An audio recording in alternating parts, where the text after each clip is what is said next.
And I want us to wind up, but let's look at also a looming strike of the teachers, and this is because of some policies that have been put in place. This is something that happened this week. The president even weighed in on this and said that there needs to be a review of that policy. However, the Secretary General for Sosion mentioned and said that unless they get official communication, there's still a looming strike. But also looking at this culture of strikes and the fact that the teachers always seem, and not just the teachers, they always seems to be a problem that will only be solved when people go on strike. But your thoughts on, first of all, the policy and the delocalization of teachers? Thank you, Mike.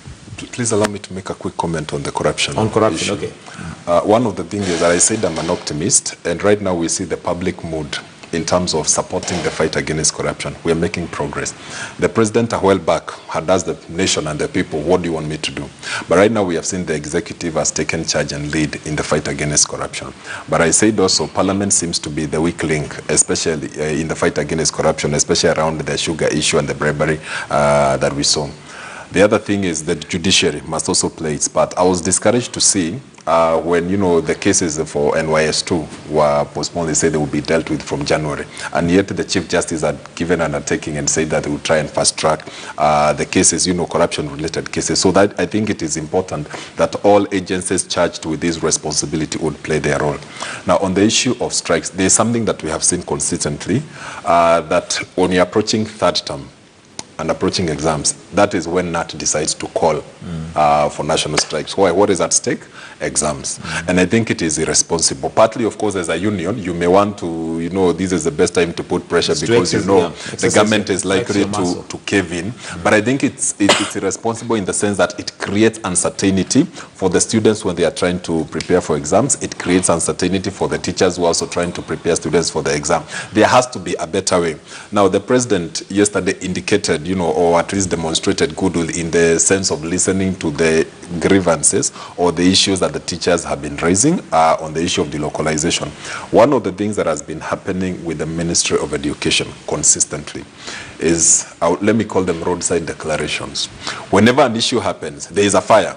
You will hear the CS will walk in and just make a declaration and say, for example, from now there will be no contact between non-TSC teachers and the students. And yet, and I had said this earlier on this particular show, that the guards, the cooks, the matrons, the people who take care of the students, they are not necessarily TSC, you know, teachers or employed teachers.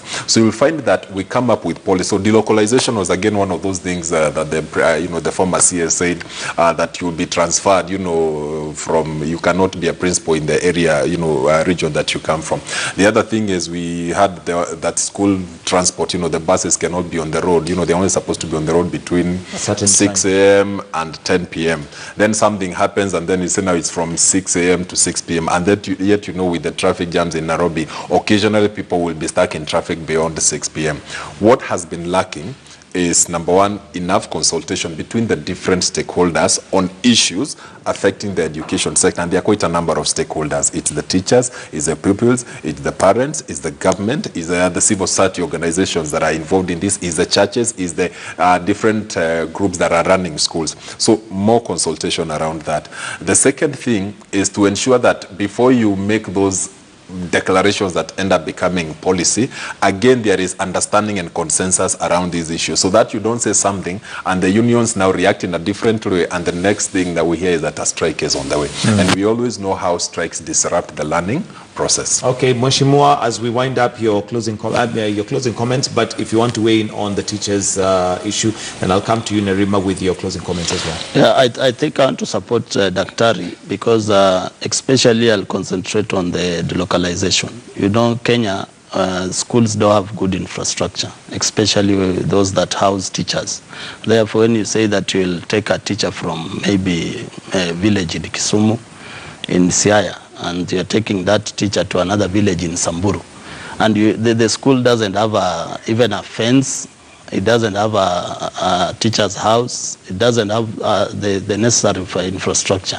And if you leave this teacher in Siaya, this teacher is coming from their home. He has a home there. or he was born there, so he can look for a way of survival. Yes. Yeah, therefore the delocalization issue, I think Matiang'i brought it up without having proper consultation, just as Daktari has put it. And I think Matiang'i has that habit of just coming up with issues, because when you look at the sugar story, he moved the government chemistry from the Ministry of Health and brought into Interior, the Ministry of Interior. So we were asking ourselves, now why move from Ministry of Health to the Ministry of Interior and Coordination?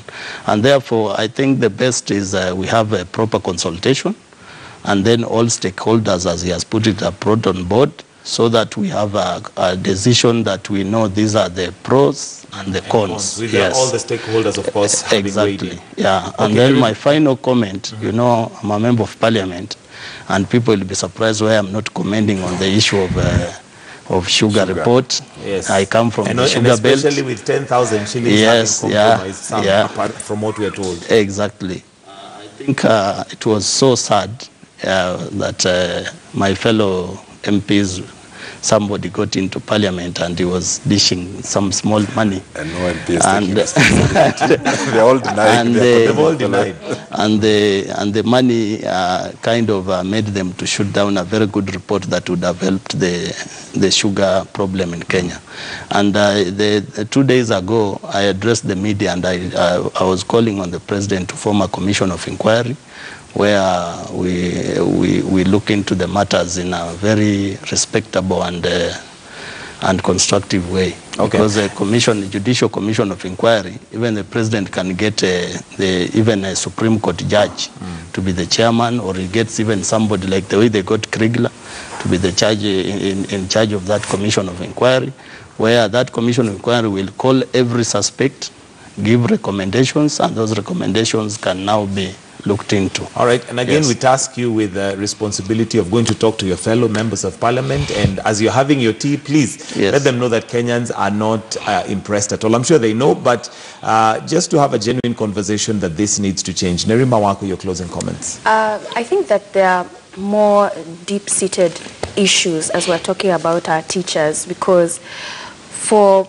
people to, when we talk about no fences or schools not having proper structures, we should be concerned that there are people living in this environment day in, day out. And you can clearly see the inequalities in the different counties. And those are some of the things that we should actually highlight in our schools and making them more standardized. And not only that, I also think about the question on, as much as now we are into counties and our constitution is all about national cohesion, but the more we continue to grow into it, since this year it will be 8, we are wondering whether we are becoming closer together and unifying, or more separated. As much as tribes bring diversity, which is a great thing, but is it really our strength right now? Because we are now seeing the growth of vernacular stations, but where a lot of them were spewing a lot of hate speech. So if a teacher doesn't come from a particular community and now is placed in a community, why is it so difficult for them to integrate as a Kenyan and not necessarily as tribe? And so those are some of the things I think people need to sit down and sort of understand as a country in how we are moving, and seeing and finding ways that we can move as a country and not necessarily feel uncomfortable. All right, thank you. We'll have to wind up right there. Nerima Wako, Director, Siasa Place. Dr. Sam Kamau,